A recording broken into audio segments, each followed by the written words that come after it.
Today I'm sharing Anthropologie Decor Dupe hack worth $198 US. Welcome to Creative DIY with Momdaz. I wanted a scone and my inspiration came from Anthropologie. They have this all natural, neutral looking Rara jute scone and it is for $198 US. Pretty expensive, but I just knew how to make it, dupe it, hack it. So let's begin. I started off by taking two pieces of cardboard in 24 inches by 8 inches.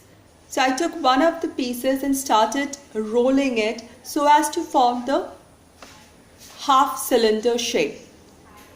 Now in my previous city, I knew exactly where to get a half cylinder scone lampshade, but in this new place, I don't know where to get it, so I had to devise a way of making my own. So after I rolled my cardboard sheet, it got this nice curve. I'll strengthen it later. Then I just folded the two ends and just adjusted how much of the base do I want or the diameter do I want on the other piece of cardboard and marked it. Then I took my ruler and blade, always use blade to cut cardboards, and cut it neatly out.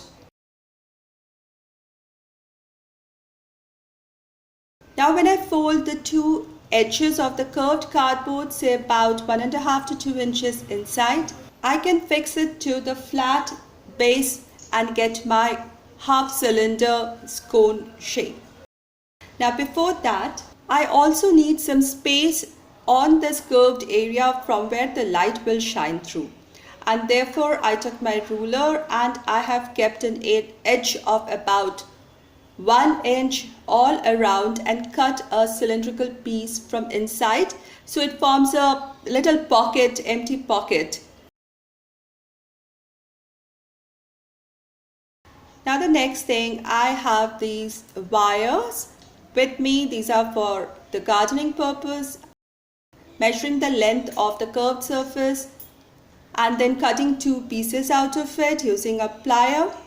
And then I'm using a bit of brown tape to secure it at the back side of my half cylinder cardboard. This way the cardboard frame will get some strength and I can mold it to form an even half cylinder. It will not be bendy as you saw in the first clip. Now I'm using brown tape again for the other purpose that it will get camouflaged inside the brown color of the cardboard and the brown color of the jute also. So it's little tricky, little difficult to manage the first one, but the second piece was much easier and it gave me a very sturdy piece. I also had a lot of jute rope in my stash and I started winding it around this frame, just like the Anthropologie lamp. Now I just made a knot on one end of the rope and stuck it at the back of the frame on the solid cardboard piece using little brown tape, and then I kept on winding it, covering the solid edge of the frame till I came to the window part of the lampshade. Now here I started a pattern. One small loop going around the edge of the window and then a full loop combining both the edges of the window. Again on the other side, one small loop on the edge and then a full loop combining the two edges of the window. I hope the video is making better sense. So I kept on continuing this pattern. Now wherever I came to a point where the jute rope ended, I just tied a knot with the next jute rope and just continued. I just took a little care so that less of these knots are seen on the front. Even if it is seen later in the end, I'll just trim the knots till the very last bit and just use a little fabric glue to keep it secured.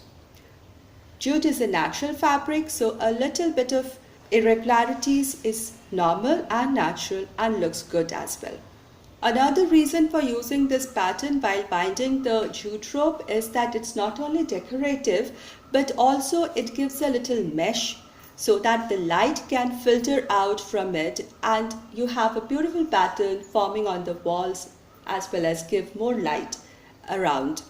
Here I want to show that I used the little cardboard piece which I took out from the window and I've placed it in between the two edges of the window so that I don't happen to pull together the two edges while I'm making the loops using the jute rope. It's a long tedious process, but once you start and stick to it, you'll definitely come to an end. And later I just glue and tape the end on the other side and finish it. After a long tedious process, I have finally made the base of the lampshade. The structure is done. I ended up using 20 strings of 8 feet long jute strings, which is about 160 feet long jute string was used for the whole thing. Now you see this mesh is formed because of the pattern that I used. I also added a little cardboard in between after making the mesh and taped it from the back side so that a little more strength is there. Now I shall make the tassels before attaching everything together. Time to make the tassels. I'm using this dark green yarn to make my tassels. A little cardboard piece, the same width as that of the window, scissors, ruler. So I used my ruler to measure the length of the cardboard and marked the center on both the sides of the cardboard. Then I took two little strings of the yarn and placed them horizontally on the midline of the cardboard. Then I take my yarn and start winding it on to the cardboard in the lengthwise direction. I made some 15 such loops before tying it. You might have seen endless videos on how to make tassels. Pick up an idea which is best suited to you, which is the easiest that you find. I find this pretty practical way of making it. And once 15 such bindings were done, I pulled the two threads that I had, two yarn pieces that I kept in the center, to the two opposite ends tightly and tie two knots. Now I have the center line marked and I use my scissors to cut on this end and then turn over the cardboard and cut the other end. Now I have two open tassels with me.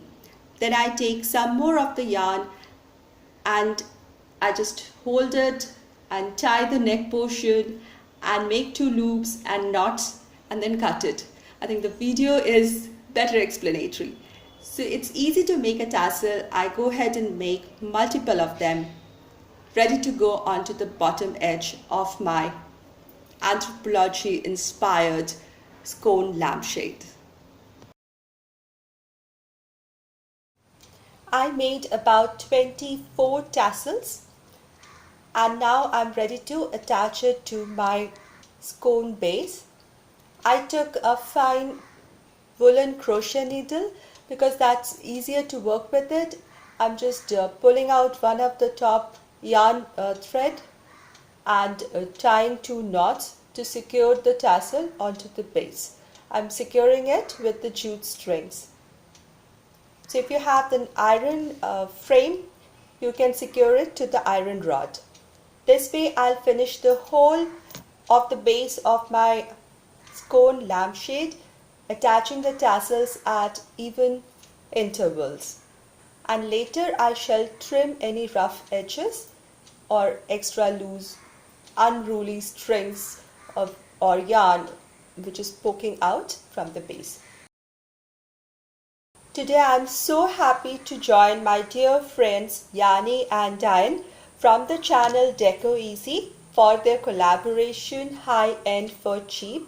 This is also co-hosted by Kiki from Kiki's DIY, and the other collaborators in this collab are Freckled Mom DIY, Craftilini, Marika Creations, and of course myself, Creative DIY with Momdas. So I hope you liked my today's craft, a dupe from Anthropologie, a wall scone lamp shade that is sold for $198.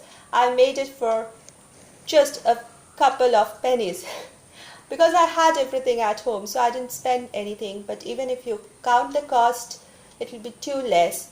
And I think it's a great high-end decor dupe, high-end decor hack. And if you love to see more of such creations and my home improvement videos and you're new here, please consider subscribing. And thank you so much, my old friends and everybody who is joining in with me in this video. And I have put links to the host channels as well as to the playlist with all the other collaborators down in my description box.